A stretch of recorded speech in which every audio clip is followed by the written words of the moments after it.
Joe, good to see how you doing. Evening, how you been? How's things, Joe?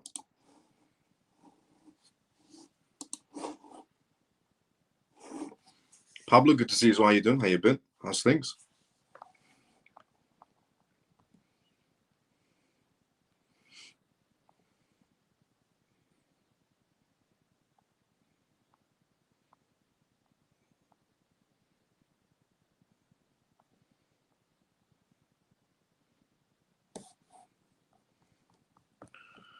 Tor, good to see you as well. Evening, how you doing? How you been?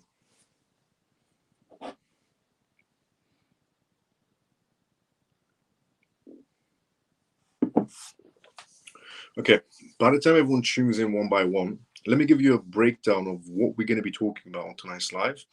A lot of things have been happening again. Essentially, we're going to go from tonight's live in terms of regulation news, in terms of the inflow of capital coming inside the market space, and some incredible partnerships we're going to go through on tonight's live as well for the crypto space.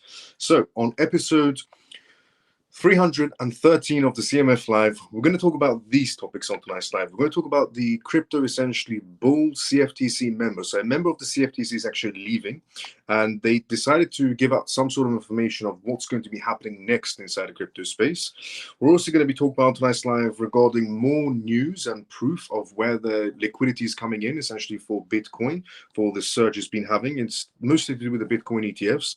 We're going to talk about the stock market on tonight's live as well. The US stock market going through some sort of pressures, which is leading to the crypto market space actually picking up. We're also going to talk about tonight's live regarding Maxine Waters. Apparently, she's decided to go against the Trump family in terms of their crypto holdings. They actually think about introducing a law to stop his family from being too involved in cryptocurrencies. We're going to talk about a new Chinese company that's decided to enter the crypto space. We're going to be talking about Kraken Exchange launching a tokenized, essentially, stock market, which is an incredible move. We're going to be talking about essentially on tonight's live regarding the blockchain regulatory, essentially, act. So there are more regulations coming, not just the Genius Act.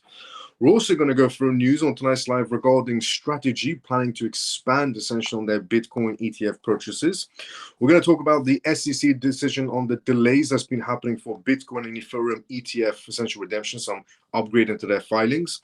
We're going to talk about the European Central Bank on tonight's live regarding cryptocurrencies and where they stand and what their next movements are going to be inside the market space. We're also going to talk about an incredible partnership with FIFA, one particular blockchain. We're going to go through news on tonight's live regarding Standard Chartered Bank's perspective on what they still assume Bitcoin will reach by the end of this year or next year. We're also going to talk about a bank that's decided to introduce their own token towards the market space. We're going to go through news regarding a mega financial institution that's decided to enter the blockchain space and offer a stablecoin on one particular essentially ledger. So we're going to essentially talk about those news topics on tonight's live. A mega corporation, mega institutions, partnerships, regulations, Bitcoin ETFs, essentially US stock market market movements and how it's the comparisons having towards the crypto market space. The European Central Bank, we're going to go on tonight's live. So quite a bit to go through on tonight's live, and it's all, to be fairly honest, incredibly positive news for the crypto space. So here it is. If you're watching this for the first time ever, welcome to the CMF Live. The CMF stands for Crypto Miles Family. My name is Miles. And if the live show that you're watching right now, you can tune into this live show Monday to Friday, where I talk about the most recent news that's happening around the world in terms of cryptocurrencies, CBDCs, AI, politics, regulations, pretty much everything you need to know about regarding the world completely transforming into a digital space.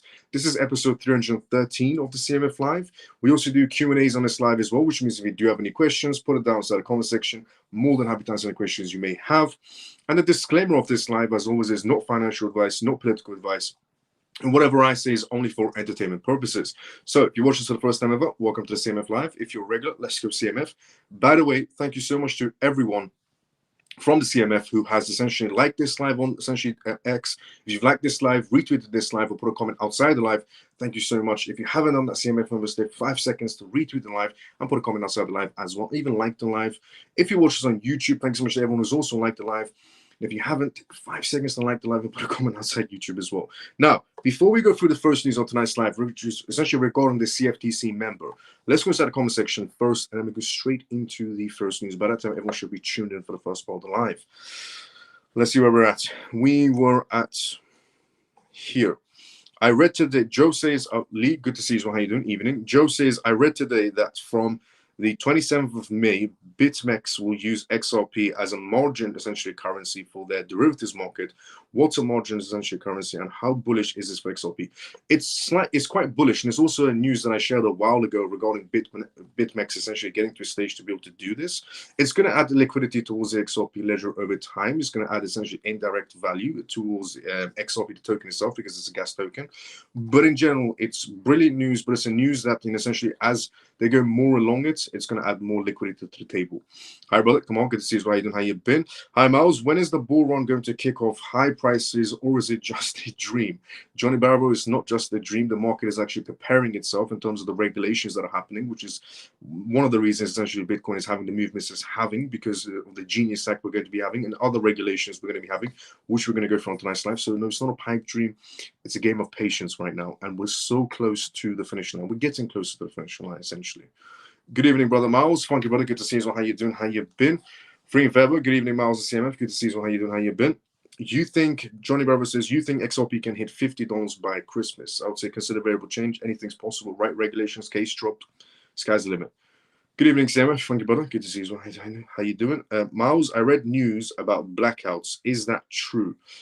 Johnny, it is. Apparently, the sun is going to be turning one particular angle, which is going to cause some flares, which could cause satellite, breakouts, internet connection problems, and so many other things that could possibly happen on this planet. But yeah, apparently, according to NASA, the sun is going to be turning one particular angle, which there's going to be too much flares, and we should be able to essentially have maybe some troubles on satellites and internets and radio connections. So it has been said that, yes. Hello, Miles and CMF, Comatose, good to see you. How you doing? How you been? Good evening, family. Erin, good to see you. How you doing? How you been? Morning, Shelly, good to see you as well. How you doing? How you been?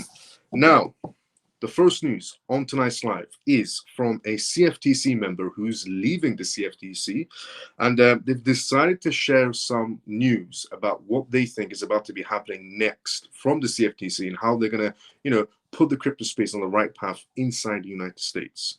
So here it is. Crypto Bull CFTC member shares good news essentially about Bitcoin and altcoins before resigning. They actually came out and said coming soon. So Summer Mingsinger, a member of the U.S. Commodities Futures Trading Commission, CFTC, has made a surprising decision to leave the institution despite having years left essentially on her term. Summer announced that essentially she will be moving to a new role at the Blockchain Association in order to continue to play a very active role in regulating crypto industries. A member of the CFTC is leaving essentially the CFTC to enter into some blockchain company. So what's the relevance? Essentially, what's the implication of the market space, positive or negative? It's mostly to do essentially with what she said when she left. So speaking about essentially stablecoin regulations expected to pass the Senate, Summer said the passage of this bill shows that this asset class is now a permanent and that the US aims to lead essentially this entire area. Also argued that the US could further consolidate its economic powers with these essentially new technologies.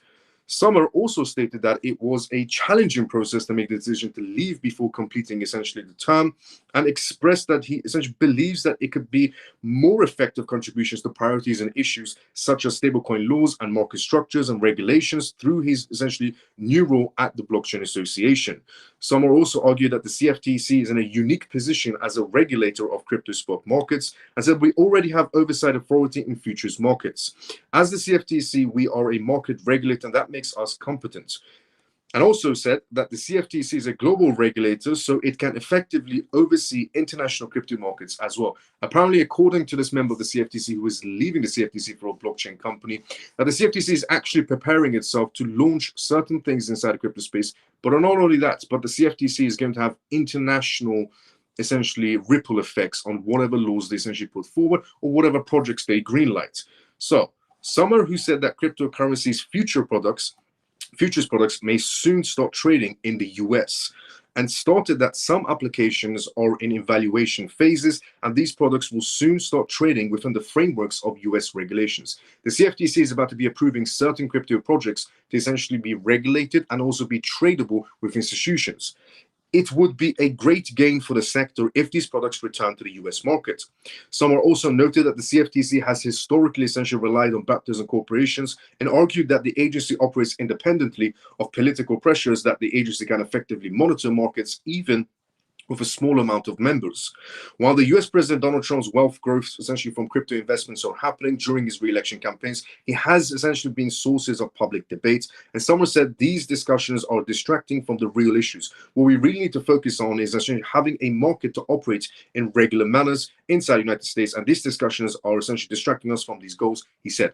But to add exactly on essentially to give us small of a breakdown on bullet points of what Summer was trying to say is that the CFTC actually has a lot of crypto projects on their desk, and they're about to be approving certain crypto projects for futures trading, so more institutions can bring more liquidity to essentially towards the cryptocurrency table, which is incredible to hear this from CFTC member that's leaving. Thank you so much to Summer essentially for revealing this information. The CFTC is actually moving more towards regulations, is about to approve certain crypto projects that institutions will be able to purchase. Now, moving on essentially from what Summer said to the institutional inflow of capital that's happening right now in Bitcoin. So more information has come out regarding the amount of money that's entering into Bitcoin and also where this money source is coming from. Is this coming from altcoins, as I explained yesterday? Not really. The money that's actually coming into Bitcoin that's making it to essentially go to higher essentially price to higher valuations is actually, again, it shows that it's coming from Bitcoin ETFs, as I explained yesterday. So Bitcoin soars as international players, essentially institutional players, engage in 2024 and 2025 surges. Fidelity, BlackRock, and Grayscale are the major essentially figures fueling Bitcoin's surge past $110,000 in May 2025. The involvement of sovereign essentially wealth funds further highlights the changing dynamics in the digital asset market. And essentially, Bitcoin's 2025 rally underscores institutional commitment, regulatory clarity regarding the regulations we're about to be having, and strict asset essentially diversifications, effective market liquidity, and investment flows. Institutional investors such as Fidelity, BlackRock, and Grayscale have significantly influenced Bitcoin's current position, breaking records in the asset's value, and this marks essentially a pivotal in essentially a change in crypto investments landscape. These firms serve at the forefront of the digital asset essentially management, driving current and future market dynamics forward. Additionally, sovereign wealth funds are stepping into the Bitcoin arena and broadening their investment horizons with geopolitical and monetary considerations. Bitcoin's price and trading volumes are essentially in influx with institutional movements making headlines. The market observers essentially a mix of enthusiasm and caution, balancing short-term fluctuations against long-term essential investment strategies. And Bitcoin is being taken seriously, Arthur Hayes, the former CEO of BitMEX Exchange, said. He said also major players are deploying resources to capitalize on these current trends and shaping the future of financial markets. And analysts say that the regulatory environment is becoming more favorable and prompting essentially an uptick in institutional involvements. Institutions are systematically altering their investments strategies with technological advancements and regulatory changes, facilitating essentially a wider adoption. And this movement essentially is a part of a broader financial transformation, promising innovative engagements in digital technologies. So, more information regarding what money is actually pushing Bitcoin to new heights has came forward, and it is the money that's coming into Bitcoin. As many people would have said essentially yesterday or days before on X that people are selling some altcoins to jump into Bitcoin's bandwagon.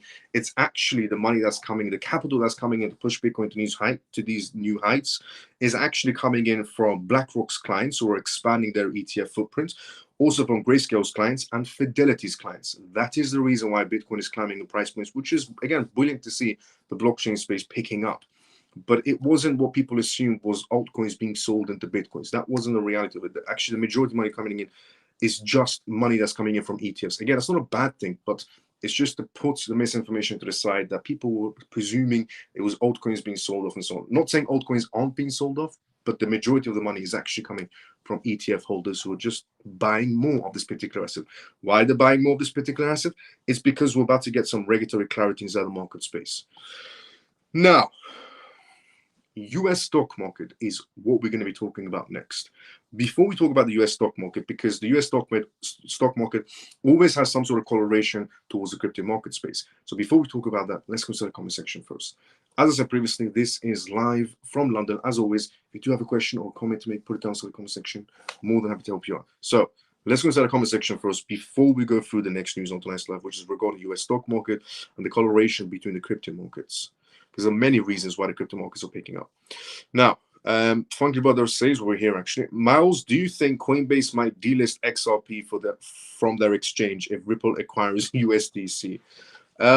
Funky Brother, it's an interesting perspective. Do I think that Coinbase is going to delist XRP from their exchanges if Ripple acquires USDC? No, because I don't think Coinbase will be on that sort of level of spitefulness to do a movement like that.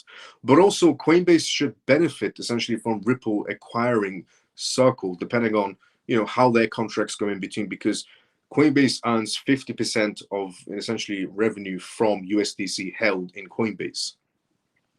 So I think the same contracts could be in play when even Ripple acquires essentially Circle. I don't think Ripple would want to jeopardize their relationship with Coinbase in any sort of way. And I don't think Coinbase would want to jeopardize their business relationship with Ripple either. So I don't think they will delist them in any sort of spitefulness or even jeopardizing their business relationship together.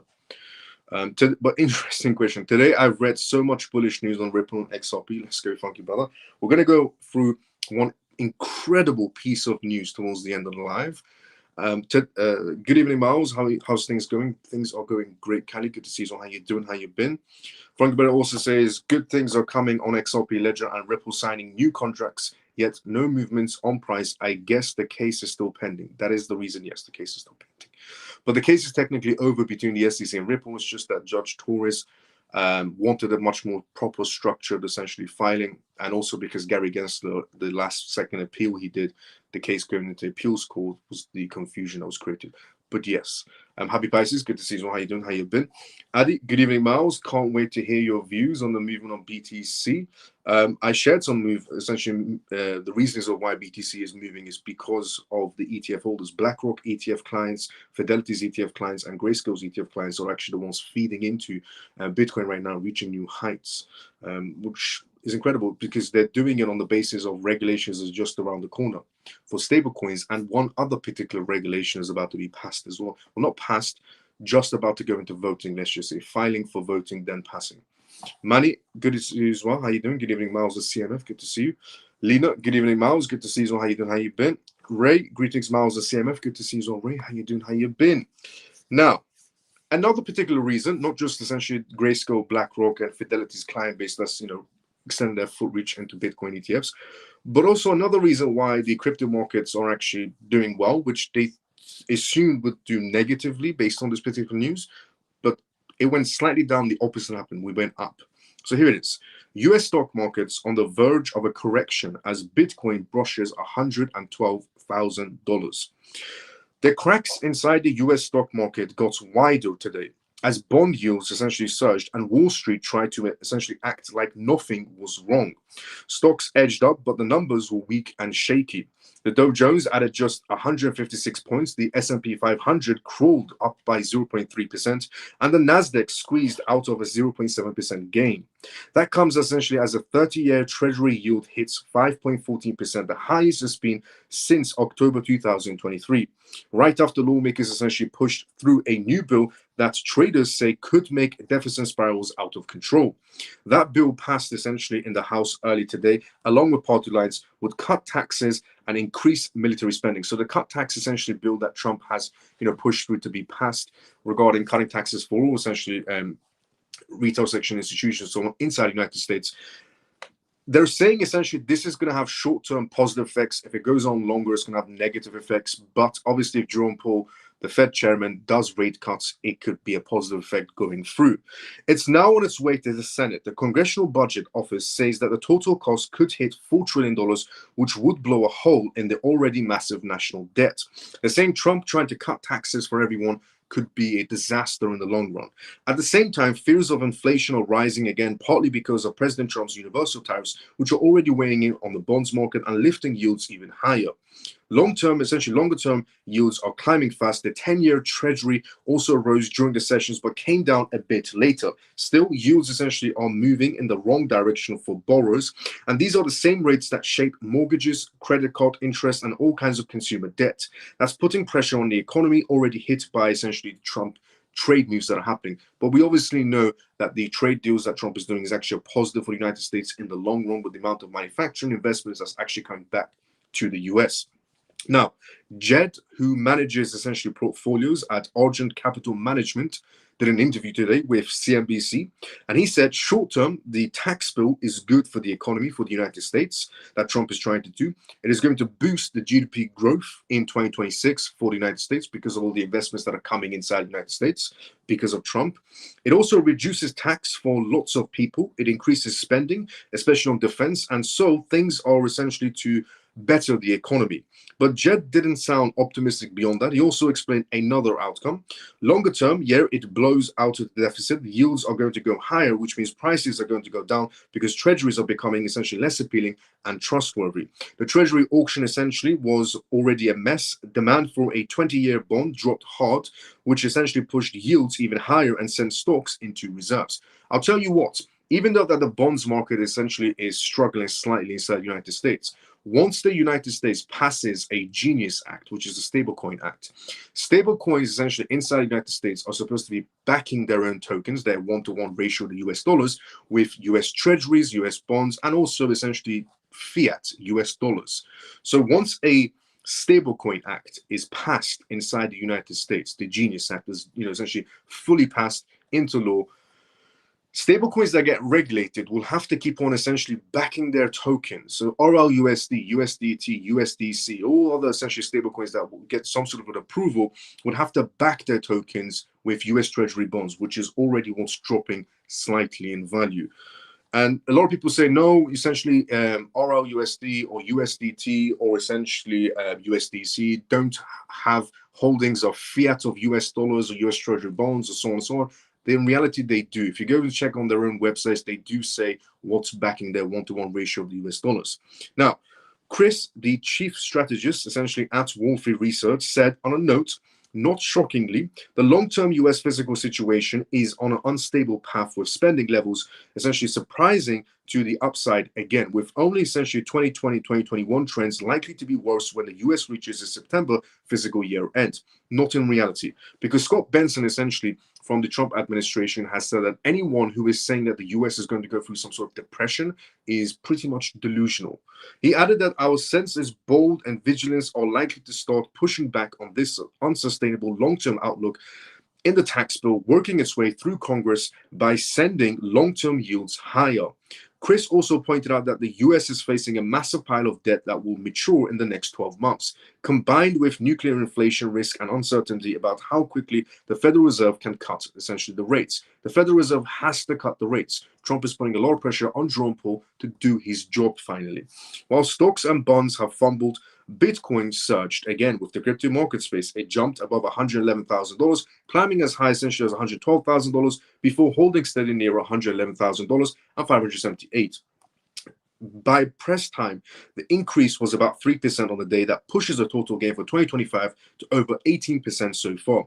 This rally has been a slow grind, way different from the wild runs we've had in the past inside the crypto space, because what we're going to be having inside the crypto space now isn't what we used to have in the past, because we never had ETFs, ETPs, institutions, regulations, banks, nobody inside the crypto space except the retail section, and essentially sometimes there were some hedge funds.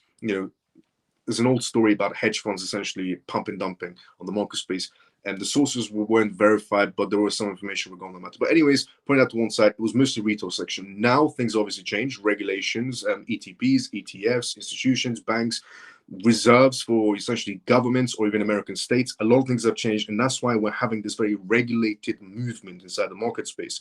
It's being powered by large players than essentially what it previously was the crypto space was powered by, which was the retail section.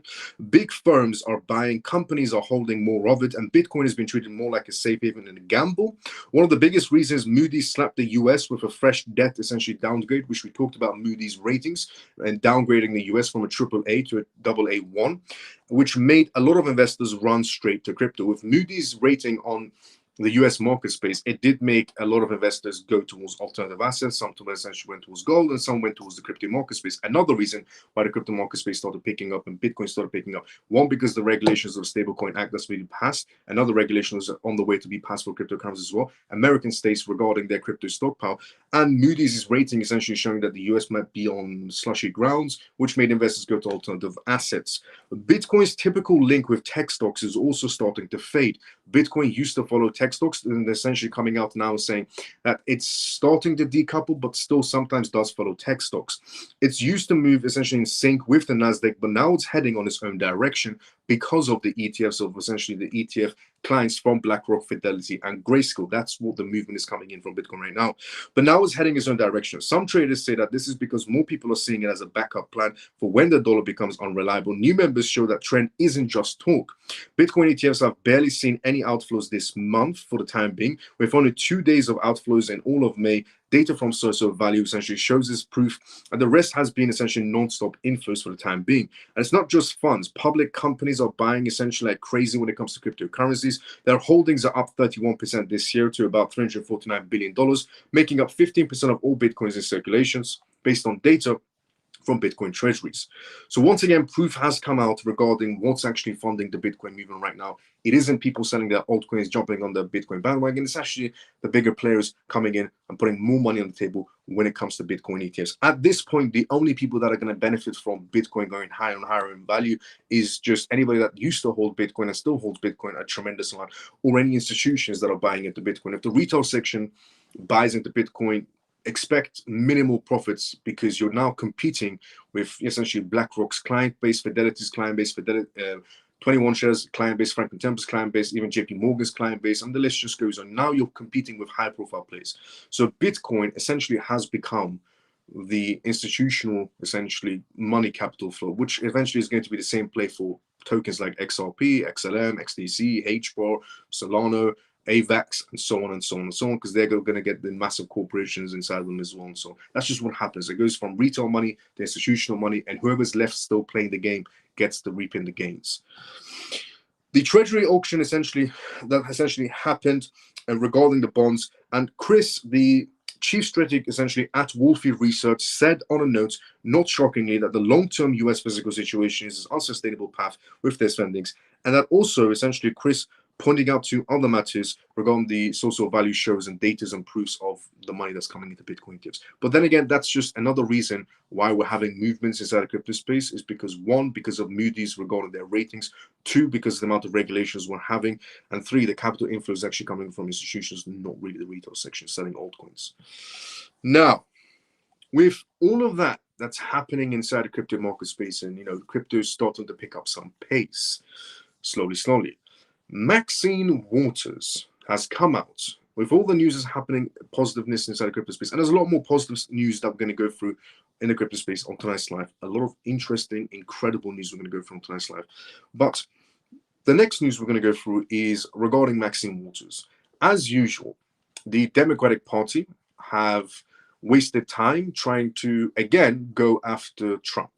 You see, there's a reason why the Democratic Party lost badly against Trump's essentially campaign, Trump's administration, Trump himself. It's because the Democratic Party focused on criticizing Trump's every movement rather than realizing what's wrong and what needs to be fixed inside the United States, which was their immigration situation, their inflation situation, their Medicare situation, and the amount of money that the US was wasting. The Democratic Party obviously still doesn't care about any of those issues, and they only care about taking down Trump. Honestly, the Democratic Party, in my opinion, is never going to win an election ever again, by the looks of it, and that maybe not be a bad thing, to be fairly honest. Here it is. Maxine Waters' legislation underscores that Democratic efforts to regulate cryptocurrencies aimed at Trump's ventures. The push aims at curbing conflicts of interest and the control over political figures in digital asset activities. The Democratic Party want to introduce a law that stops politicians from entering into cryptocurrencies, specifically, essentially Trump from entering into cryptocurrencies or anybody around Trump. So the Democrats are angry that Trump's family and Trump himself are benefiting from cryptocurrencies. Interesting enough, the Democrats weren't worried when Nancy Pelosi was reaping in millions of dollars while being a politician from the stock market. They couldn't care about that. The Democratic Party didn't care about Senator Elizabeth Warren reaping in millions of dollars from stock market, essentially inside trading as well. The Democratic Party didn't care about Bernie Sanders getting paid off by pharmaceutical companies. The list just goes on of all the money the Democratic Party has received under the table and still does receive. Nancy Pelosi's, portfolio is incredible. Honestly, people on Wall Street that have more experience on the stock market couldn't bring in the numbers that Nancy Pelosi does for some reason. So Democratic Party are, incredibly biased. And as usual, they couldn't care less about anything that's happening inside the United States, as I said, regarding inflation, essentially immigration, the safety of American citizens, the amount of money that's been wasted. No, all they care about is Trump, essentially stopping Trump in his movements. It said nowhere in Trump's essential blatant discard and disrespect for the rule of the law more apparent than any way that he has exploited the office of presidency to promote shady, fraudulent, and crypto ventures that hold no real value and serve no true purpose other than to pad his own pockets, said Maxine Waters, a representative of the House Financial Services Committee. Maxine Waters targets Trump's financial interests in the Stop Trump in Crypto Act, banning high-ranking officials from engaging in cryptocurrency activities while in office. This action essentially follows Trump's recent meme coin issuance and stablecoin launches.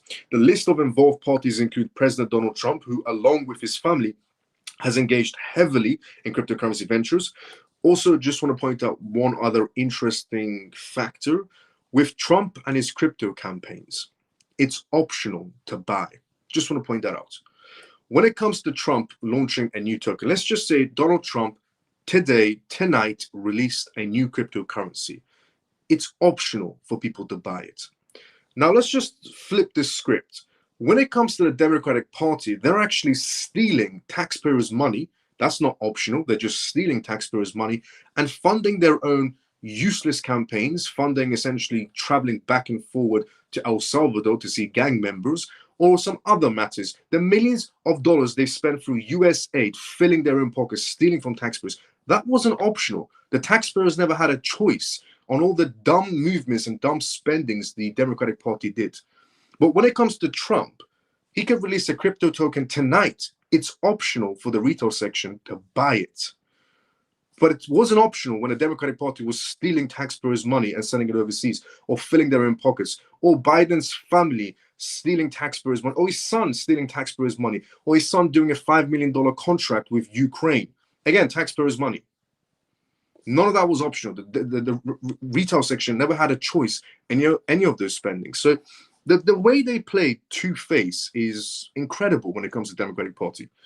The proposal impacts the political landscape, highlighting tensions between Democrats and the Trump administration. Financial markets may react to these regulatory pushes through immediate responses or unclear, as Waters' bill highlights the regulation needed. Exploring potential sanctions, political experts speculate on heightened scrutiny for office holders in crypto. This highlights division within the Democratic Party regarding essentially digital currency policies, with previous attempts leading the charge.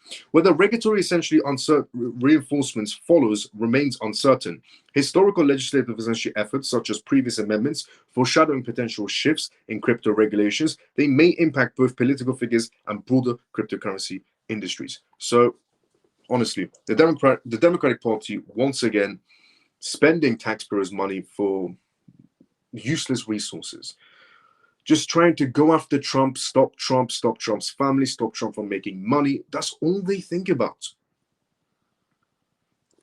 Not once have I ever seen a Democratic Party member nowadays come out and say, we care about inflation, we care about immigration, we care about the American safety. No. All I see Democrats coming out is, we want to stop Trump, we should stop Trump, we should stop Trump's family, we should stop Trump from making money, and we should essentially allow gang members to come back inside the country. Why does the Democratic Party exist inside the United States? It remains a question mark. Jizzy is what we're going to talk about next. So essentially moving on from the ridiculous campaign the Democratic Party is starting to a new Chinese company has started to enter the crypto space, and they're going to start their investments with Bitcoin. This is the third Chinese company that's all of a sudden decided to enter the blockchain space once again. Jizzy Holdings, essentially a China-based new energy vehicle retailer, has just announced plans to acquire 1,000 Bitcoins within the next year, marking a significant shift in their investment strategy coming forward. GZ Holdings, Bitcoin's acquisition indicates a strict entry essentially into digital currencies aimed to diversify assets and enhance their portfolio values. The market anticipates ripple effects on both Bitcoin's market and similar essentially corporate strategies.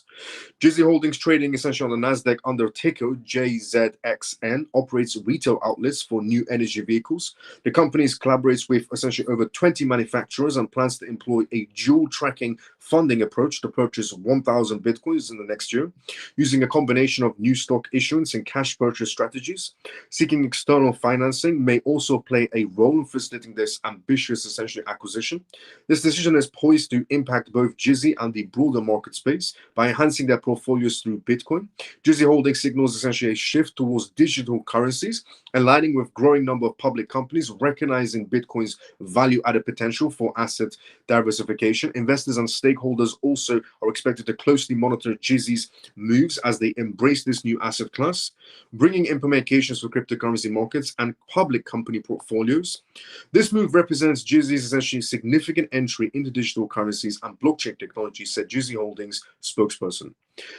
Ripple effects may affect the cryptocurrency market and corporate strategies. The approach aligns with the company such as Genius Group and Code essentially Technology Group, which expanded their digital assets in response to economic uncertainties also. And the emphasis essentially on Bitcoin suggests confidence in cryptocurrencies' long-term value.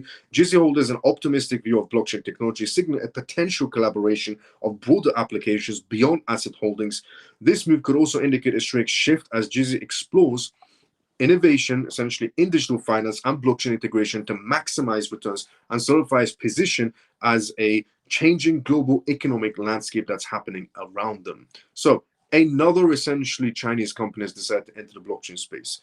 We're seeing some movements happening from China in terms of regulations. It's still slow on that side, but there are Chinese companies slowly entering once again the blockchain space, and they're doing some of them are doing big purchases.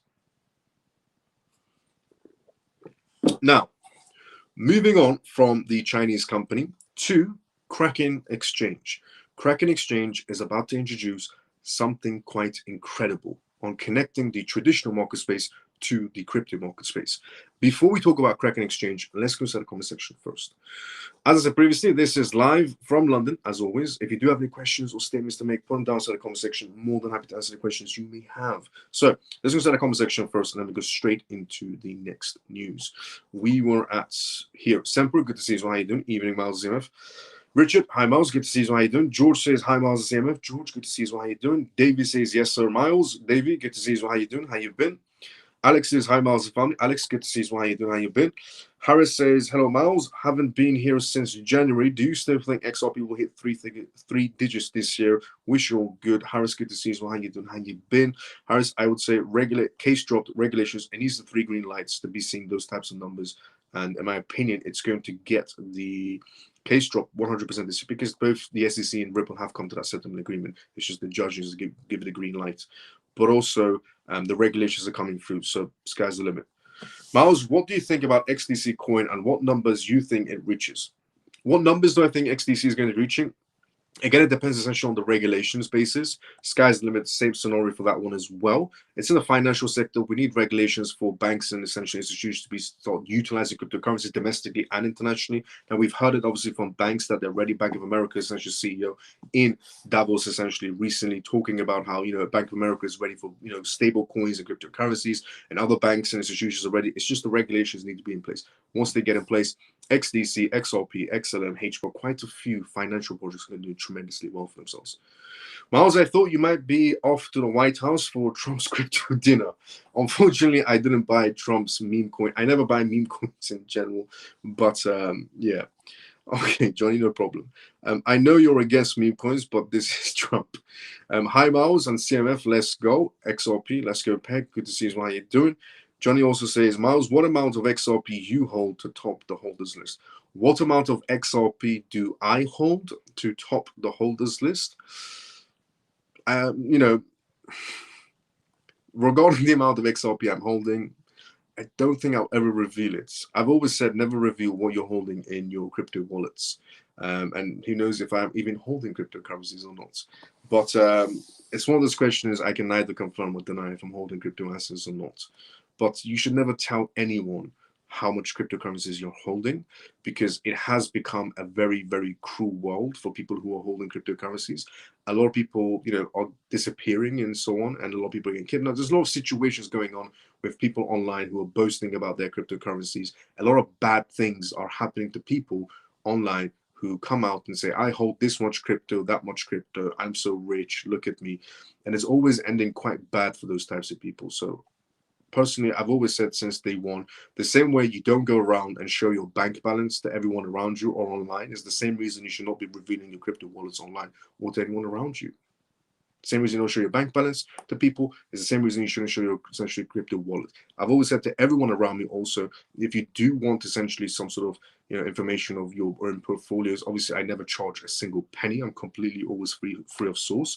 I've always said to everyone, don't ever tell me how much crypto you own, but you could tell me that you have, for example, XRP or XLM or XDC or HBAR, whatever. If you want a second opinion, not financial opinion, just a perspective. But I've always said to everyone, even around me, don't tell me how much you own. If you want to share, I hold this token or that token, go for it. But don't ever tell me how much you own. Don't tell anyone how much you own. But personally, it's just better that way. Now, obviously, there has been some situations where people have told me how much they own. Preferably, I would not like to hear it, but it has been times. But anyways, you shouldn't share that sort of information online or to anyone. It's becoming a very cruel world. A lot of people, or bad things are happening to people like that who boast online about their crypto holdings. So, question of how much do I hold? I'm never going to reveal it. And who knows if I even hold crypto? It's one of those questions, as I said, I can either confirm it or deny it, even if I hold crypto. Miles, what do you think about Polkadot? Polkadot is a good project. It's a legitimate project. It's a project that I would say, for me, it's a must-have. No, but is it a legitimate project? Yes. Does it have a future ahead of itself? Yes. Miles, is it possible or ever happened that a president sued, say, Democrats for slander or defamation or character? Has it ever been in the past where a president has sued for defamation or slander when it comes to a political party? I don't think so, but there has been times in the political parties where they have tried to silence one another. But regarding of the opposite countersues, I don't think so. But regarding silencing their political opponents, yes, that happens in any government, to be fairly honest. The French, essentially Macron, the Prime Minister essentially of France, he has silenced these political parties. Ukraine's essentially Zelensky, the leader of essentially Ukraine, Zelensky, he has also silenced his political opponents as well. Silencing political opponents happens in politics, but the opposite, where essentially, let's say Trump decides to sue the Democratic Party, no, as far as I'm aware. Could he do that? Probably, because if it's just absurd misinformation regarding the Trump family, Trump could decide to essentially sue them for slander and defamation based on their character. Miles, if someone has 1,000 XRP, is that enough? If someone is holding 1,000 XRP, is that a good amount? Yes. Any amount is a good amount if you're holding XRP, to be fairly honest. Not financial advice at all. Have the grayscale spot XRP ETFs been delayed, is what M says. Yes, they have, as far as I'm aware. And it's only because I said yesterday, as I revealed it, where the case needs to be over for less confusion. So the case needs to be settled on paper, even though it's settled between the SEC and Ripple, it needs to be settled on paper. So because confirming an XRP ETF while the case is still ongoing on the appeals court situation, it creates confusion for XRP because they're green-lighting for XRP ETFs, but the case is still ongoing, even though it's technically case closed between the SEC and Ripple. But once that case is closed on the judge's table, then an XRP ETF should be pretty much straight after, because there's no reason for the SEC to go back and forward and look into XRP and XRP Ledger and so on, because they've had the longest run in XRP Ledger than any other crypto project. So they don't need second confirmations to approve that ETF, in my opinion. Miles, finally get to watch you again. Miss your brother. What up, CMF? Christopher, good to see you. How you doing? How you been? What about Flare Network? What do I think of Flare Network? For me, it's not a must-have project in any sort of a way. I do know, developers from Flare's network, and no hate to Flare whatsoever, but for me, it's not a must-have project. I would have to say, I would preferably like to stay, still be in XRP, XLM, XDC, HBAR, and on those types of projects rather than adding Flare to the collection. But Flare could do well for itself.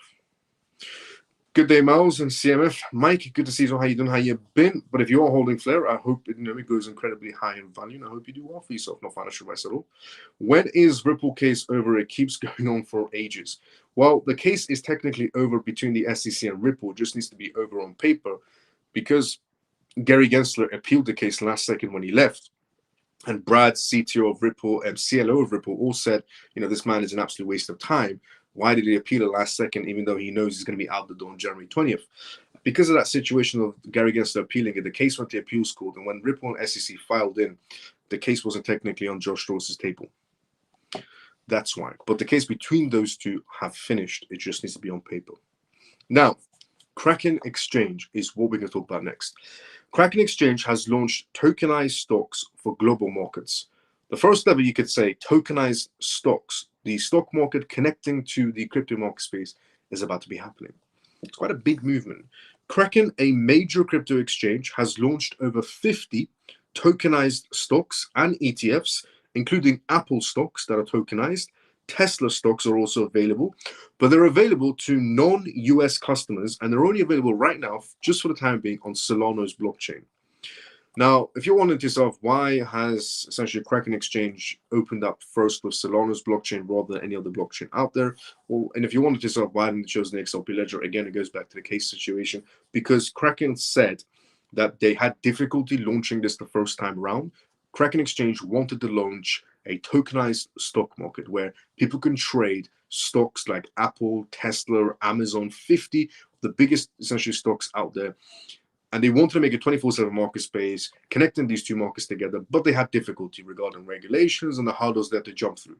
So they chose a token that isn't being, in a lawsuit right now, and they chose to do it outside the United States before essentially waiting for those regulations to come out. So that's why Kraken Exchange decided to go with this particular chain for the time being, and why they're launching outside the United States, because of so many hurdles that they jump through already. Kraken's new tokenized stocks offering essentially opens access to traditional equity markets for a global audience using blockchain technology for borderless 24/7 trading of stocks. We're reimagining equities investing and ushering in a new wave of demand from clients seeking better alternatives to status quo. Access to traditional US equities remains slow. Access essentially to these remains slow, costly, and restrictive. With X stocks, we're using blockchain technology to deliver something better: open, instant, accessible, and borderless exposure to some of America's most iconic companies out there. This is essentially what the future of investing looks like, Mark said, from the global head of consumers at Kraken Exchange. The initiative, branded as X Stocks, involves key players, including Kraken and backed essentially finance. It provides exposure to iconic companies by eliminating traditional market constraints. Kraken's global head of consumers, Mark Greenback, emphasized this potential to transform stock trading as we know it today. It's going to change forever, where the stock market becomes 24/7 tokenized. The trading environment is set to change with 24/7 availability of these assets, boosting Kraken's platform and providing new options for crypto investors. Solana's involvement is likely to enhance its blockchain activity and liquidity. Historical comparisons reveal that previous tokenized stocks attempts faced hurdles. Kraken's non-US strategy aims to jump through these hurdles, these issues, ensuring a broad and compliant product launch. This project, unveiled essentially at Solana's accelerator, signaling strong community backing. The integration of Solana is expected to increase cross-asset trading and staking activities, offering unique diversification opportunities for both crypto and traditional financial markets. So Kraken Exchange is about to be changing the stock market pretty much forever, where they're offering 50 of the biggest US stocks as tokenized assets, 24/7 trading for any investors outside the United States. Incredible. Now, also, Kraken Exchange has said that they will expand once the regulations come through the United States. They're going to be jumping to other chains as well, to other blockchains. Now, Blockchain Regulatory Act. Everybody knows one particular, essentially, crypto regulation that's about to be passed inside the United States, which is the Genius Act, for stablecoins essentially to be used by banks, institutions, and the more gray areas inside the United States. That's the bill that most people know about inside the crypto space, the Genius Act. But there's actually another bill that's brewing up behind the sidelines for the crypto space. And this is it. Rep. Tom Hammer and Tories revive a key crypto legislation aimed at protecting developers, miners, and validators from what they call a burdensome regulation as pro-crypto politicians race to keep innovation from fleeing overseas. Congressman Tom Hammer and Richie Torres reintroduced the Blockchain Regulatory Act, BRCA, on essentially to date in a bid to prevent crypto service providers from being classified as money transmitters. According to a press release from the US lawmakers, the proposed legislation would clarify non-custody digital asset providers are not classified as money transmitters. They tried to say under the Biden administration in the past that if you're a DeFi essentially platform or essentially developer or a node essentially operator, then you must have a money transmitter license, which essentially said you have to operate as a bank, we have to know all your transactions, who's using them, and so on. But obviously that can't be possible on a DeFi platform because it's just made by a bunch of developers and any other essentially open source. And if it's open source, more developers can essentially use it. And it would just create so much confusion of every developer applying for a money transmitter license when they don't have to do that if they go to market spaces like the UAE, Kuwait, Bahrain, Saudi Arabia, Singapore. Essentially, these market spaces or Hong Kong don't require these sort of licenses, and neither does the EU. So they decided to introduce this bill to remove this previous essentially counter. The bill would empower wallet providers, miners, and validators while preventing key players inside of the crypto sector from going offshore. Tom Hammer, who originally introduced the BRC back in 2018, claims the legislation would provide regulatory clarity without compromising necessary government oversight. If you don't custody consumer funds, you aren't a money transmitter. Facts. If you are holding essentially your own assets in essentially your own crypto wallet, you don't need a money transmitter license. It's your own money. If you're holding other people's money, then it could be said that you might need the transmitter license, a money transmitter license, because you're holding clients' monies or so on. Then you would need a license. But if you're holding your own assets in your own custody wallets, or essentially you're running a DeFi platform, you're just a random developer, you don't need a license because you're not holding anyone's money. Plain and simple, Congress Tom Hammer said, the longer we delay this common sense clarification, the greater the risk that this transformative technology is pushed overseas, harming American investors and innovators. The Blockchain Regulatory Certainty Act reflects a thoughtful bipartisan effort to get digital asset policies right, said essentially Representative Torres. The United States should be the global home for responsible innovation, not a place where developers are punished for building open source software or experimenting with new technologies. Several prominent leaders inside the crypto policy space have also sent their support to the BRC, including essentially Blockchain Association interim CEO, essentially Sarah, the Digital Chamber CEO Cody, Ji Han Kim, the President and CEO of Crypto Council for Innovation. Blockchain developers, miners, and validators are not financial institutions, and they aren't builders, said Carbon. The Baptism Blockchain Regulatory Certainty Act will finally give them the freedom to build in the United States by clarifying that those who never hold customer assets don't need bank licensings. We urge a swift of passage and commend Majority Whip Hammer and Representatives Richie Torres for championing this effort. He added, Congress should act now on essentially the act of BRCA. Facts. It's very simple. And as they essentially put it, this common sense bill that just needs to be passed. If you're holding your own assets in your own wallets, you don't need a money transmitter license. If you're a developer, you don't have to have a money transmitter license. And if you're essentially a DeFi platform or node operator, again, you shouldn't have to get a money transmitter license because you're not a bank. You're not holding anybody's assets. And all this does essentially is just push developers to Middle Eastern countries and Asian countries and European countries instead of staying inside the United States. So this bill makes a lot of sense. And it'll also, bring more developers and more money to the table for America. So that's another bill that's actually brewing in the sidelines, not just a Genius Act that's essentially very close to passing through, but also a bill to help bring more developers to the table inside the United States and remove a lot of restraints on them and also bring more liquidity to the table inside the United States. Positive things are happening in terms of regulations. Now, strategy. Michael Saylor, the man who never stops buying Bitcoin no matter what the price is, has made another announcement. Here it is. Strategy announces a plan to raise another essentially $2.1 billion to strengthen Bitcoin's holdings. BTCs regarding the BTC hikes we're already having now.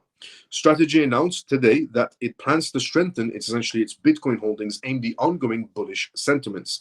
The company highlighted that it has entered into new sales agreements to sell 10% Series A essentially preferred stocks for less than 1 cent per share. As a result, Strategy anticipates raising a total of $2.1 billion through the ATM program over an extended period of time. The recent announcement follows a similar sales program announced essentially on March 10th, 2025, that was to raise $21 billion for its 8% Series A essentially preferred stocks. As CoinPedia essentially previously reported, Strategy has continued to progressively accumulate more Bitcoin on a weekly basis through leveraging essentially global equity markets. And early this week, Strategy announced that it had acquired an additional 7,390 Bitcoins to its currently holding of about 576,230 Bitcoins, which is about 2.74% of the asset's maximum supply. The company's Bitcoin strategy has significantly influenced over essentially other global companies led by Metaplanet to adopt a similar essentially strategy. As a result, the Bitcoin supply versus demand shock has heavily influenced the ongoing bullish sentiments for Bitcoin's price. After breaking out of the prior all-time highs on essentially Wednesday, BTC's price extended to its gains to Thursday to reach a new peak about 111,000.9. As a result, Wall Street experts forecast a continued Bitcoin growth essentially on the momentum and a continued growth for the crypto markets on the momentum. For instance, Standard Chartered Bank, which we're going to go from tonight's live as well, has also said that the Genius Act regulation and other regulations coming out of the United States is actually helping the crypto market space lift off. Now,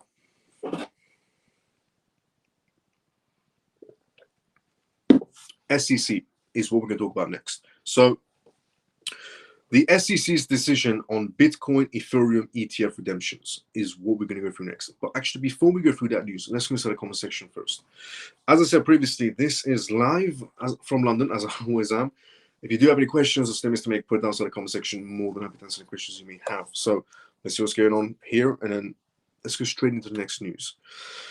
Let's see where we're at. Good day, Miles CMF. Mike, let's go. How you doing? Johnny says, when is... Actually, okay, we were here. Joe says, I think USDC asked their friend Coinbase to come and bid against Ripple so that they can sell to Ripple for a much higher price. Yes, there are rumors going around that essentially, Circle did ask Coinbase to jump into this bidding war with Ripple so they can rack up their own prices. Apparently, Circle's price point was around 5 billion, but apparently essentially it went a little bit lower in value.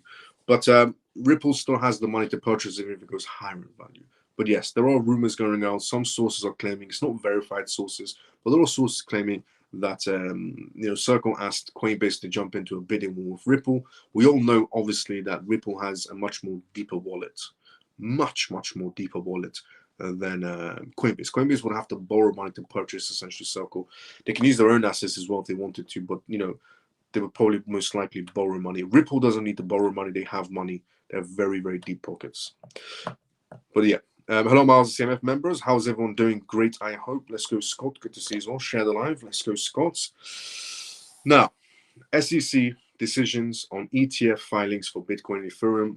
It's regarding the redemption essentially that's going on. So the US Securities Exchange Commission, SEC, has postponed decisions on cryptocurrency ETF related proposals, particularly those concerning in-kind redemptions for Bitcoin and Ethereum ETFs, impacting financial markets.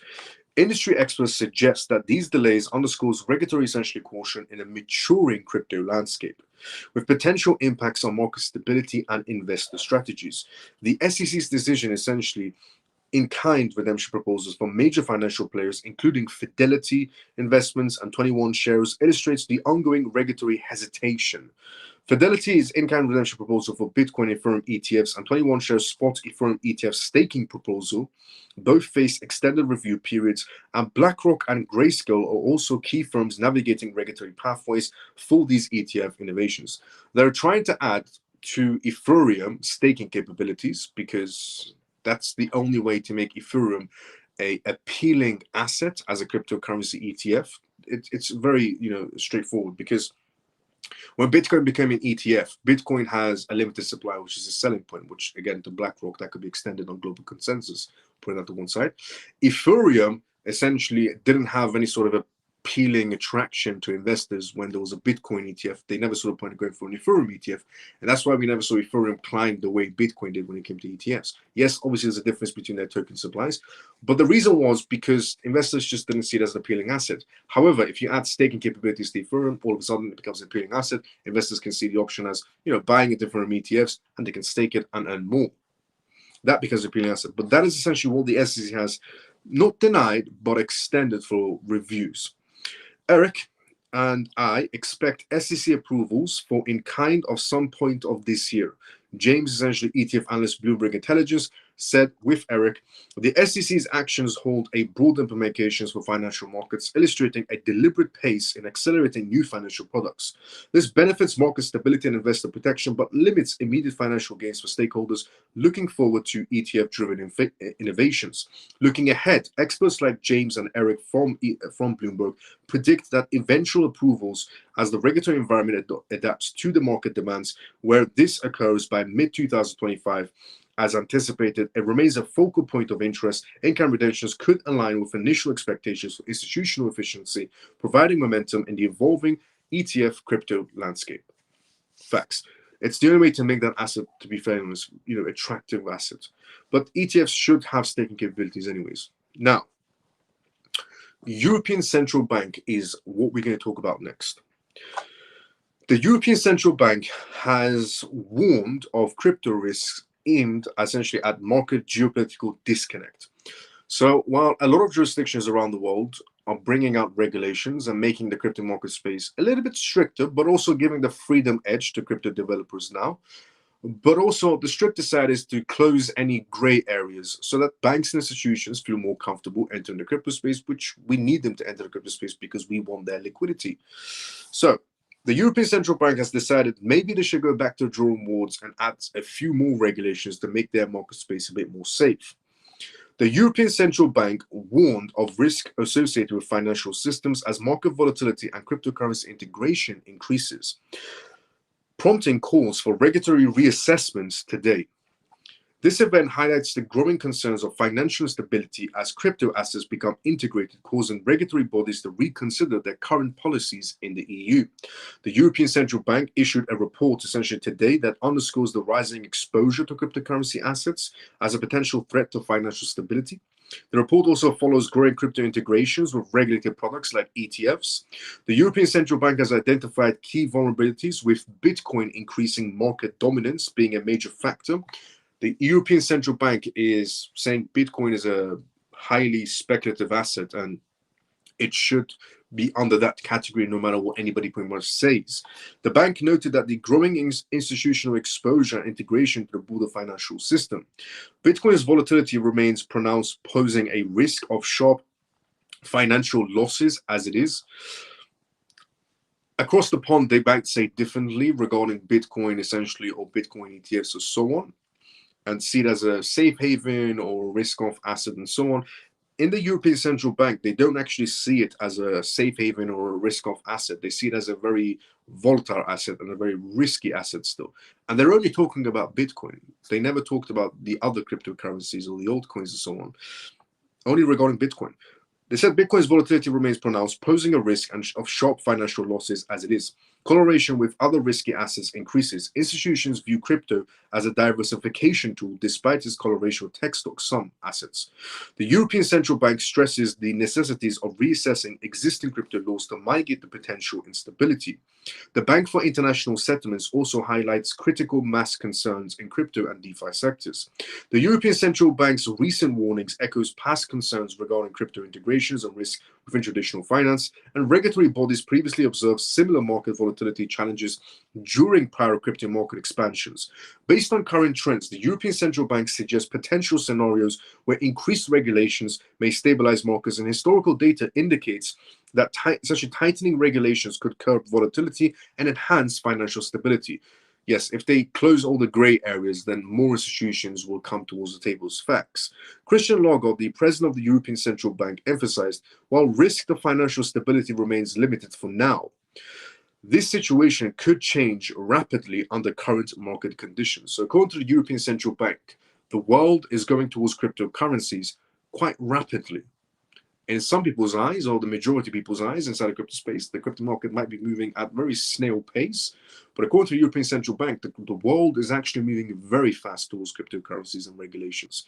And that's why the EU has decided today to make the announcement of they're going to recess some of their regulations because we're moving too quick towards a blockchain future.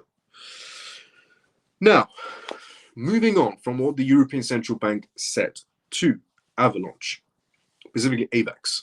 If you're somebody that's holding AVAX right now, well, I have some great news for you. AVAX has just announced their new partnership. And their new partnership is inside the sports and entertainment field. And it is FIFA. So FIFA has just launched a custom blockchain for digital collectibles and other things that's going to be coming on. But their partnership is with AVAX. FIFA has partnered with Avalanche to develop a dedicated blockchain for its digital collectible platforms, FIFA Collect. The new network, essentially built as a layer 1 blockchain on AVAX, aims to improve scalability, security, and user experience for fans engaging with NFTs tied to soccer history. The blockchain will support high transaction speeds and diverse, essentially, digital assets, according to essentially AVAX's post. FIFA Collect, which hosts NFTs of iconic soccer moments, a player essentially will migrate to the new network after essentially the platform has essentially come about. The platform regularly releases digital collectibles featuring legendary athletes, clubs, and tournaments and football stars.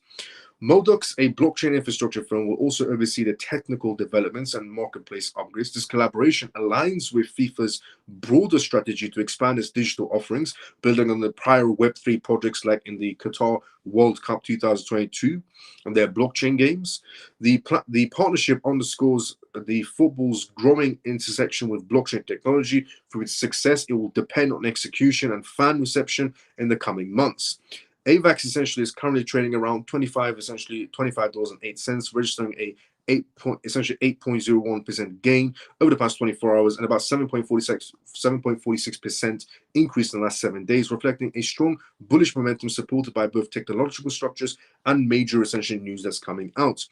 Also, if AVAX continues to maintain essentially above the $24, it could be preparing for a broader trend reversal and a challenge towards a psychological $30 level within the next 2 weeks, apparently.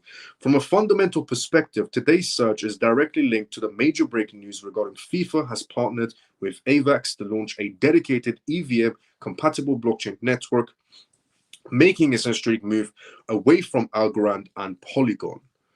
Because it's true, FIFA originally, when they entered into the blockchain space regarding the World Cup that happened back in 2002, they were partnered with Algorand and they were partnered essentially with Polygon. Now FIFA has decided to move away from those two chains and go to AVAX. This migration will host FIFA's next NFT collectible platforms and expected to onboard millions of global football fans in the AVAX ecosystem. This integration aligns with AVAX's recent strategy of targeting real-world brand adoption and high throughput NFT infrastructure. And with AVAX still trading 82% below its all-time high, the risk-to-reward ratio appears very favorable in light of the fresh enterprise partnerships and ecosystem expansions. If you're somebody that's holding AVAX, great news for you, honestly, for this regarding the FIFA essentially partnership. It's a huge partnership.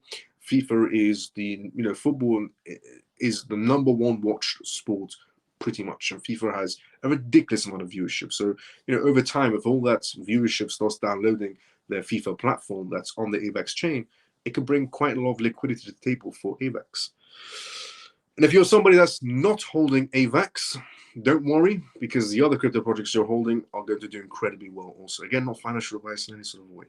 Now, Standard Chartered Bank is still sticking on the prediction of what they believe Bitcoin is going to become.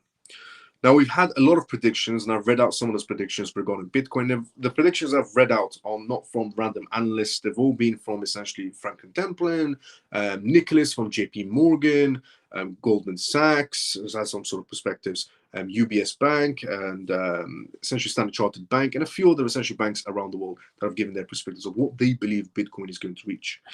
And here's Standard Chartered Banks. They're still standing strong on this price point. Kendrick from Standard Chartered Bank stated that the factors behind BTC's rally are aligning as expected. Why essentially Bitcoin printing in a predicted all-time high? It is time to take stock and see which of our predicted drivers is working. Short answer, everything is working, Kendrick wrote. The Standard Chartered Bank strategist reaffirmed his bold prediction, which is Bitcoin reaching $500,000, which he expects could be reached during President Trump's current term.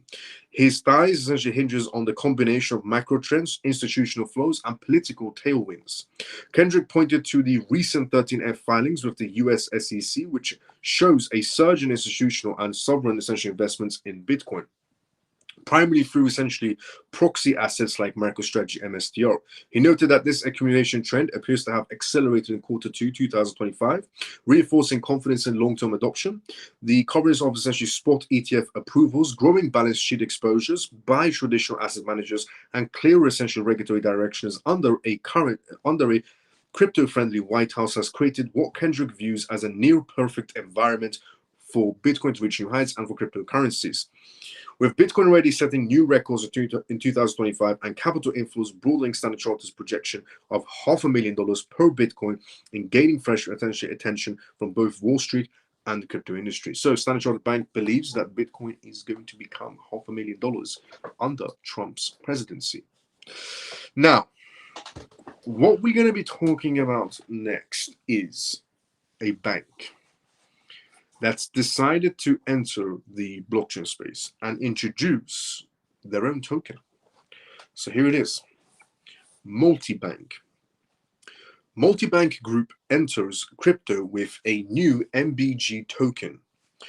Multibank Group, a leading regulated financial derivatives company, is entering the digital asset space.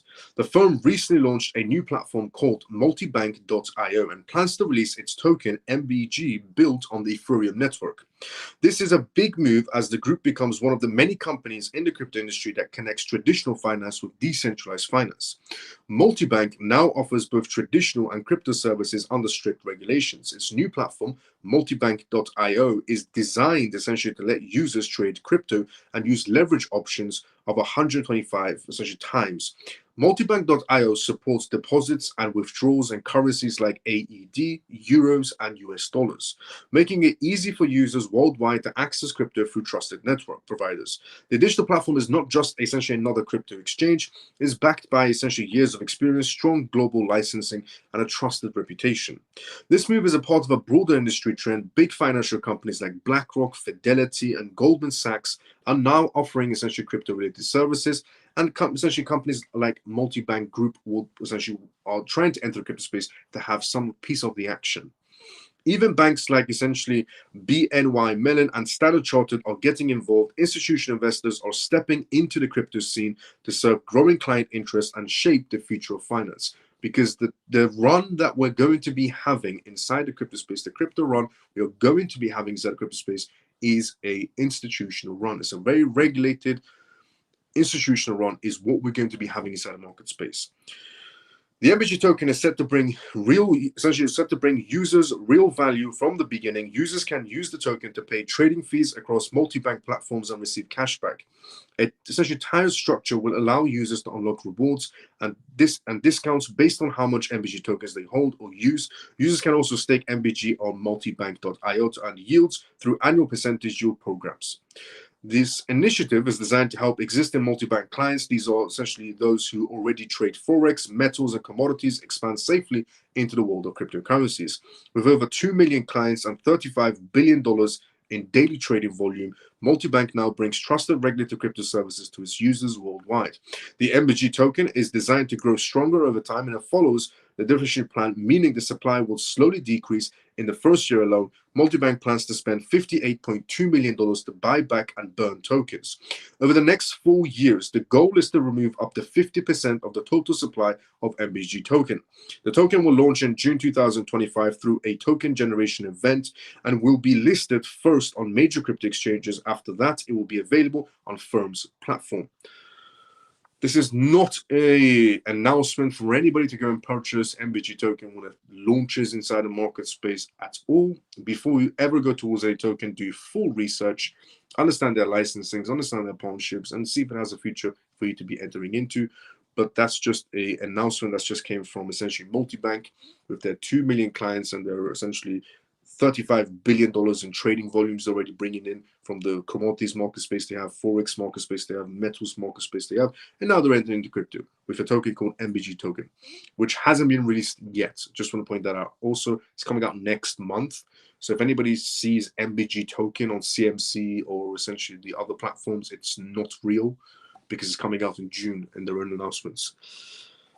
Now, one of the other bigger announcements is this. Some of you might have heard this news and some of you might not. But I have a very detailed version of this news, which I'm about to read out to you now. It's a very detailed version. And it's, in my opinion, an indication of what this particular crypto asset is going to achieve. So here it is. Brazza Group launches USDB, a stablecoin backed by US and Brazilian bonds. USDB, a new USD-pegged stablecoin, has been launched by Brazil-based Brazza Group on the XRP ledger. The asset is fully backed by US and Brazilian government bonds and aims to support stable, secure, and digital transactions, fast digital transactions. Brazza Group introduced USDB to broaden its stablecoin portfolio following the earlier 2025 launch of BBRL. Both stablecoins are issued on the XRP ledger, a decentralized layer 1 blockchain optimized for real-world asset tokenization. This gets better and better as I read along. XRP Ledger's reliability and its compliance features were key to Brazza's choice of infrastructure as a backing of a bank, providing a scalable platform for cross-border transactions. They saw XRP being the #1 tool for finance transactions and purposes to be used for this Brazza Group. Marcelo, the CEO of Brazza Group, explained that USDB launch is a part of a broader effort to strengthen the digital financial system for both local and global users. Because Brazza Group is not just operating inside of Brazil, it's actually operating worldwide, you could say. I'll tell you how big they are as we go along. He said, with USDB, Brazilian individuals and companies gain new alternatives to hedge against volatility and speed up their operations. He further added that USDB is designed with a strong focus on stability and trust. We are committed to offering a stablecoin that not only meets but exceeds the highest standards of security and compliance, hence why they chose the XRP ledger. Brazza currently ranks 6th in Brazil's interbanking operations, with $1.079 billion moved in 24 hours this past April. The institution is already a leader in foreign exchange services and is now expanding its reach into digital markets with a stronger product suite. Initially made available to institutional clients, USDB can now also be accessed by retail users via the Brazza app. The move enables broader use of the stablecoin in everyday financial transactions, including international remittances and value storage on the XRP ledger. And also, Marcelo emphasized the inexclusive nature of the launch, stating USDB not only enables stable commercial transactions, but also enhances efficiency and security in the market. He highlighted the company's broader objective, adding, "Our goal is to build a network that provides high liquidity for this currency." Hence, again, why they chose the XRP ledger. Ripple's managing director of Latin America, Silvio, commented on Brazza's role in shaping the regional crypto landscape. He said, "By issuing both BBRL and USDB on the XRP ledger, Brazza is helping lay the foundation for a more connected and efficient digital asset community in Brazil on the XRP ledger." That was an announcement that was made by Ripple's managing director for Latin America, Silvio, making that announcement that Brazil doing this on the XRP ledger is building a massive foundation. So what is this foundation that Brazil is building on the XRP ledger in Brazil and expanding beyond Brazil? Looking to the year ahead, Marcelo from Brazil Group expressed optimism about regulatory developments in crypto asset sectors. He shared regulation should make the market safer, especially regarding asset custody for financial institutions, in an area where we are already prepared. He also discussed Brazil's growth expectations, saying, "We believe that by the end of next year, USDB could account for about 30% of Brazil's USD-pegged stablecoin market. 30% of Brazil's US stablecoin is going to be on Brazil, which is on the XRP ledger. They're estimating that is pretty much the minimum we're going to be reaching. Now, the bank's long-standing presence and innovation in digital finance will drive this expansion inside the market space.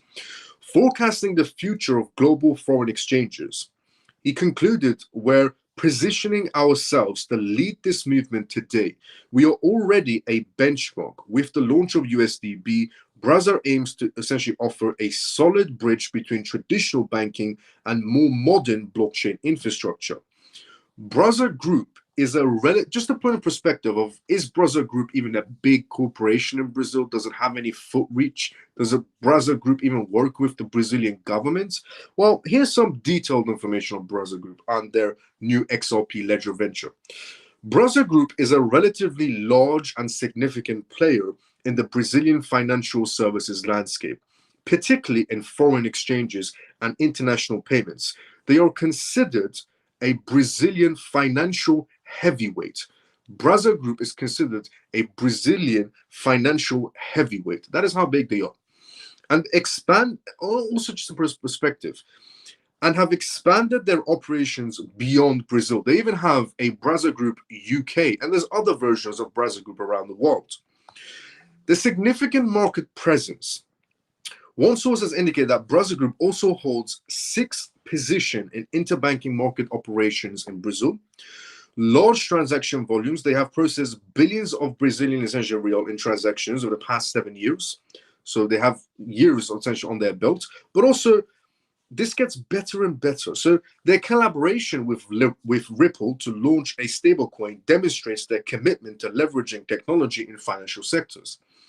But here is the cherry on top. Not that Brazil is, also building on the XRP ledger, bringing a stable coin, going to earn 30% share of the market space when it comes to stable coins for Brazilian market spaces, for institutions, and for the retail section. And Brazil Group is also expanded across outside of Latin America and essentially in the UK, Brazil Group UK, and so on and so on. And they process billions of dollars, and they chose XRP ledger for security, compliance, and traceability.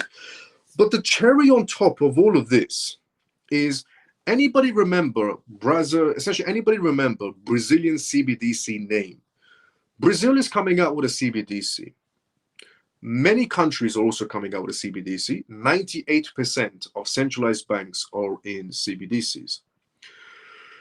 And the Brazilian CBDC that's coming out, as I've mentioned before, it's called DREX.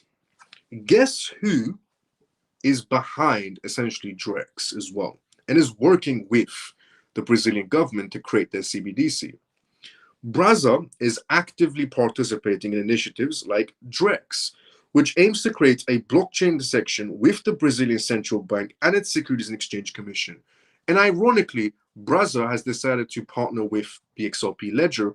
Brazil is part of DREX, which is the Brazilian government CBDC. You could put 1 and 2 together. People might say, oh, well, even though Brazil is involved in DREX, that doesn't mean XRP Ledger is involved in DREX. But you know how people are. They're just haters when it comes to XRP Ledger. But that's really a cherry on top. But the rest of the information regarding Brazil Group is considered a heavy financial institution in Brazil. It's expanded beyond Brazil. There's a Brazil Group UK and a Brazil Group this country and that country. They've moved billions daily. They've chosen the XRP ledger to launch their stablecoins on. And they are a part of Brazil's CBDC, governmental CBDC. And the stablecoins that are on the XRP ledger for Brazil Group is backed by US bonds and Brazilian bonds. Once again, Ripple showing its capabilities. The XRP ledger showing it is the chosen one for essentially finance. As I've always said in the past, and will still continue saying, the number one token for finance, just want to make that clear, the number one token for finance is the XRP ledger. It's XRP. There's no other place you can look. If you're talking about AI when it comes to blockchain, sure, XRP or XRP ledger is not the best place. Talking about gaming, probably not the best place. Talking about essentially other services or other categories in crypto, probably not the best place. But if we're talking about finance, nothing ranks above XRP and the XRP ledger. Nothing ranks above the XRP ledger when it comes to finance. When it comes to transactions, it's king, full stop.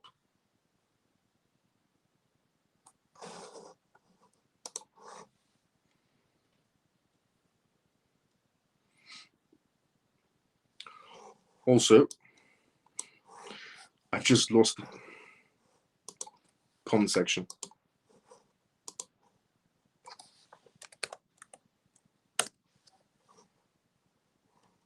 Yeah. Anyone's previous comments, I can't see now. I've just lost the comment section. I can zoom in here, maybe. No.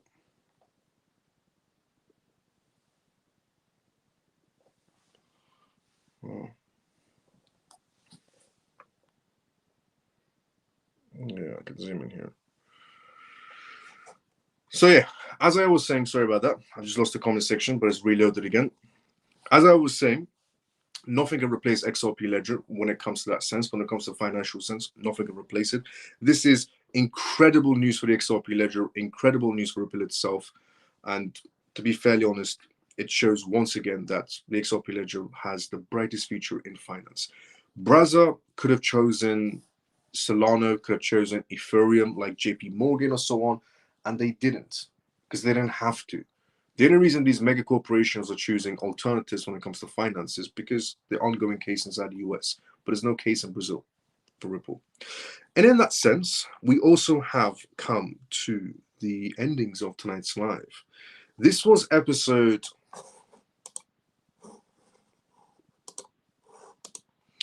313 of the CMF Live. If you watch this for the first time ever, the CMF stands for Crypto Miles Family. My name is Miles, and I host this live you're watching right now. You can tune to this live Monday to Friday, where I talk about the most recent news that's happening around the world in terms of cryptocurrency, CBDCs, AI, politics, and regulations. And on tonight's live, we went through one of the biggest announcements right now for the XRP ledger. We also talked about tonight's live regarding essentially another bank releasing a token. We talked about tonight's live regarding Standard Chartered Bank's prediction on the essentially Bitcoin, how much they think is going to be reaching. We talked about AVAX in terms of their partnerships with FIFA. We also talked about on tonight's live regarding the European Central Bank going back to the drawing boards to add a few more regulations towards their market space to close up all the gray areas. We talked about the SEC essentially delaying their decisions on some Bitcoin and Ethereum staking capabilities. We talked about strategy essentially announcing plans to raise a $2.1 billion to strengthen their Bitcoin holdings. We also went through news regarding on tonight's live regarding the other act that's coming into play, not just the Genius Act, but the other act that's going to be removing money transfer licensings from validators, nodes, and developers and DeFi platforms. We also went through news regarding Kraken Exchange launching a tokenized market space with 50 assets, with 50 stocks. We also went through news regarding another Chinese manufacturer coming inside the blockchain space and purchasing a certain amount of cryptocurrencies. We talked about the Democratic Party once again going after Trump for no apparent reason. We also talked about on tonight's live regarding news of the US stock market and how it's a bit of a shaky ground, which is why it's adding value to the crypto market space as an alternative market space. We also went through news regarding the institutional search through platforms like Fidelity, BlackRock, and Grayscale that's adding towards Bitcoin's essentially hype. We also talked about tonight's live regarding a CFTC member who is left essentially who's leaving the CFTC, but mentioned a few things of what's about to be happening next from the CFTC in terms of the regulations and what they're going to be passing through. But the cherry on top of all of this news articles that we went through on tonight's live, the biggest one is definitely by a mile the Brazilian news regarding the XRP ledger. So those are news topics we talked about tonight's live. This was episode 313 of the CMF Live. If you watched this for the first time ever, CMF stands for Crypto Miles Family. My name is Miles. And a disclaimer of this live, as always, is not financial advice, not political advice, and whatever I say is only for entertainment purposes. So Before we do go, obviously, let's go inside the comment section. And as I said, I accidentally refreshed the page for the comment section, so I could only see the comments starting from Scott. I can't see anybody else's comment previously. Sorry about that, everyone. Scott says, I keep getting disconnected from the chat. I don't know when that's happening, Scott. JP, good night, Miles, and all CMF. Thank you for great news. See you tomorrow. JP, see you tomorrow, sometime as usual. And also, just one more thing. When it comes to the XRP ledger, when it comes to XRP, if you're an XRP holder out there, have patience. We're getting there. We're getting very close to that finishing line for the XRP ledger. So if you're an XRP holder, have patience. We're so close to the finishing line. We're getting closer and closer to that finishing line. Once this case goes away, fireworks. Slowly, fireworks after regulations. Night, Miles and CMF. Pablo, see you tomorrow sometime as usual as well. Good night, Miles and CMF. Mike, see you tomorrow sometime as usual as well. Good night, Miles and CMF family. Frankie, brother, see you tomorrow sometime as usual. Great live as always. Take care, Miles and CMF. Ray, see you tomorrow, brother, same time as usual. Thanks, Miles, for the informative live. Good night to all. See you tomorrow. Free and forever. See you tomorrow same time as usual. As always, Miles, you give us the invaluable insights into the news affecting the crypto space. Much appreciated. Night and day, CMF. Let's go, Shelly. Thanks so much for the kind words as well. I will be seeing everybody tomorrow. Same timing as usual, 11:25 p.m. London time. Again, sorry about refreshing the chat by mistake, because the previous messages, the previous comments, I cannot see. I can only see from Scott's message, and where it says I keep getting disconnected from the chat. Sorry about that, everyone.